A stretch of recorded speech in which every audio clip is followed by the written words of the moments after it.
Begonia itu lebih ke Jepang, lebih ke negara Jepang, lebih banyak ke negara Jepang dan Singapura karena digunakan untuk paludarium dan tanaman-tanaman indoor yang memang banyak orang butuhkan di kota-kota besar untuk mempercantik ruangan tamu dan lain-lain sebagainya. Itu untuk paludarium dan aquascape juga bisa. Jadi ini menjadi incaran kolektor. Ya, begonia menjadi incaran kolektor dan beberapa jenis lain termasuk hoya, alocasia, anggrek, ya, dan beberapa genus lain yang banyak tumbuh di Mamasa sebenarnya. Lumut pun menjadi incaran kolektor kalau itu bisa dikembangbiakkan secara modern. Kalau di Sawo sendiri ini ada berapa jenis tanaman yang sudah dikembangkan? Kalau jenis tanaman 400 lebih. Kalau jenis tanaman. Karena begonia ada lebih 10, terus alocasia lebih 20, terus jenis aroid, jenis hoya lebih 30, jenis anggrek lebih 300 dan lebih 400-an lah, 400 ke atas jenis dari semua genus yang ada di sini. Ada juga saya pelihara lumut. Ada juga saya pelihara jenis-jenis Araceae lainnya seperti Cimatoplotis, Alocasia, Santosoma, dan beberapa jenis lainnya yang sangat langka dan dibutuhkan, diminati oleh kolektor di seluruh dunia. Bukan cuma Indonesia tapi seluruh dunia. Karena pasar tanaman itu di seluruh dunia. Belahan dunia Amerika dengan belahan Asia itu beda tanamannya, sehingga tanaman itu sangat potensial untuk dijual ke seluruh dunia.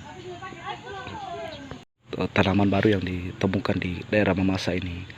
Oke, terima kasih.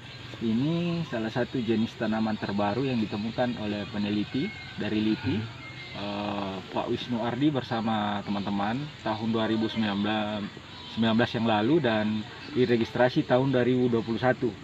Ini namanya begonia chiasmantoi. Nah, chiasmantoi itu merupakan kepala kebun raya Bogor. Saya kurang tahu tahun berapa, tapi yang jelas pernah menjadi kepala kebun raya Bogor. Dan ini sangat fenomenal karena hanya ditemukan di Mamasa dan hanya satu kecamatan untuk sementara di kecamatan yang berbatasan dengan Kabupaten Pindrang. Kemudian habitat dari tanaman ini masih tergolong sangat langka, sudah tergerus dengan pembukaan perkebunan kopi warga, sehingga ini perlu dibuatkan hutan konservasi untuk melindungi jenis-jenis tanaman ini. Ini sudah sangat langka. Jadi nama ini diambil dari penemunya. Nama ini bukan penemunya, tapi penghargaan kepada kepala kebun raya Bogor, mantan kepala ya. Yang meregister ini Pak Dr. Wisnu Ardi dari Lembaga Ilmu Pengetahuan Indonesia.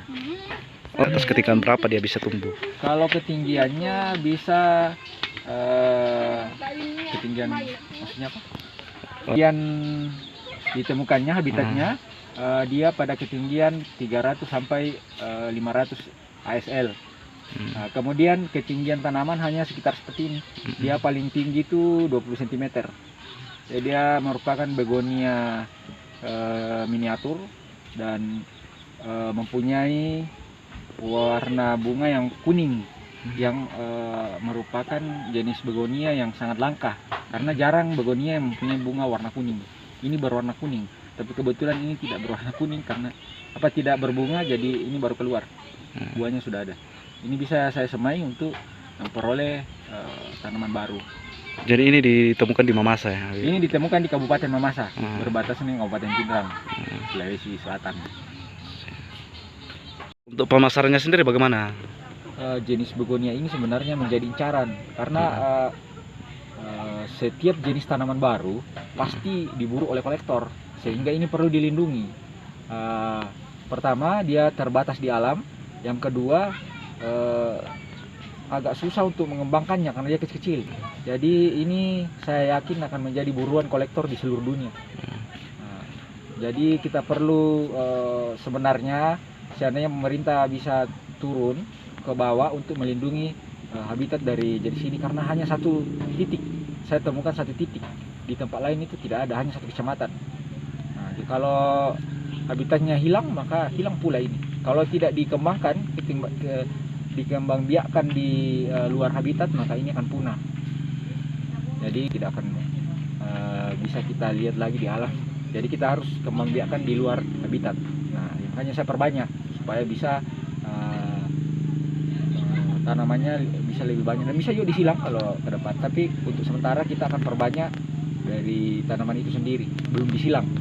Kalau selain itu ada tanaman lain yang ditemukan di Mamasa yang sejauh ini belum diregister? Kebetulan saya bersama peneliti dari LIPI tahun 2019 yang lalu, kami menemukan 16 jenis begonia dan 6 diantaranya itu jenis baru. Ada 5 jenis yang sementara diidentifikasi, tapi saya belum bisa publish ke media karena itu belum keluar namanya. Tidak boleh dikeluarkan ditayangkan secara umum kalau belum keluar namanya. Nah, ini sudah keluar namanya Begonia chiasmantoi. Nah, ini sudah bisa dipublish karena ini sudah keluar namanya. Jadi ada 16 dan 6 diantaranya itu new species yang ada di Mamasa. Dan itu penemuan paling hebat karena hanya 4 kecamatan ditemukan 16 jenis begonia. Kecamatan mana saja? Kecamatan Tandukalua, Kecamatan Sepang, dengan Kecamatan Mesawa ya. Kecamatan Mesawa, Kecamatan Tandukalua, Kecamatan Mamasa, dan Kecamatan Kecamatan Sesena Padang. Jadi di Mamasa ini banyak tumbuhan yang langka ya? Kalau di Mamasa gudangnya tumbuhan langka, bahkan di sini merupakan garis Quarles, pegunungan Quarles, sehingga mempunyai keanekaragaman botani yang luar biasa banyaknya. Jadi perlu untuk mengidentifikasi secara lanjut kekayaan alam Mamasa yang perlu untuk di budidaya supaya menghasilkan nilai ekonomi untuk masyarakat. Karena setiap jengkal tanah di hutan itu bisa menghasilkan rupiah ketika kita mampu mengekspor secara bijak. Jadi alam telah memberi kita penghidupan, suatu saat nanti kita akan kembalikan ke alam. Itu istilah daripada konsep pelestarian dari komunitas kami. Jadi untuk itu belum dijual? Kalau ini belum saya lepas karena masih dikembangkan. Nah, nanti setelah banyak baru kita kembangkan. Karena ini baru keluar, baru berapa bulan keluar namanya Begonia chiasmantoi. Ini belum saya jual. Ini banyak permintaan. Ada berapa begonia itu yang ini sudah ada namanya. Ini dari Mamasa juga.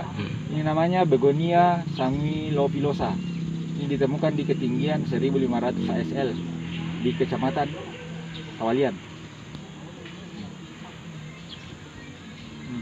Ini banyak begonia dari dicari kolektor.